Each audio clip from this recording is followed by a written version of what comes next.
હિંમતનગરની HDFC બેંકની શાખા સાથે અંદાજે 2.5 માસ અગાઉ 13 લાખ ઉપરાંતની રકમની ઠગાઈ કરનાર શખ્સની મુંબઈના ભાયંદર વિસ્તારમાંથી ધરપકડ કરવામાં આવી છે।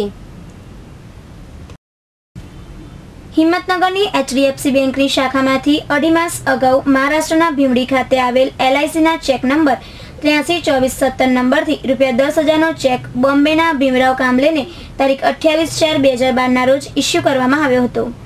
જે ચેક મુંબઈના ભાયંદર વિસ્તારના માણીભદ્ર નગરમાં રહેતા દિગેશ સુભાષ આચાર્ય પાસે અનાયાસે આવી ગયો હતો, જેથી તેને આ ચેકમાં છેડછાડ કરીને ₹10,000ને બદલે ₹13,17,000 ટાઈપ કરી દીધા હતા અને તે ચેક હિંમતનગરની ICICI બેંકમાં પોતાના ખાતામાં ભરી દીધો હતો।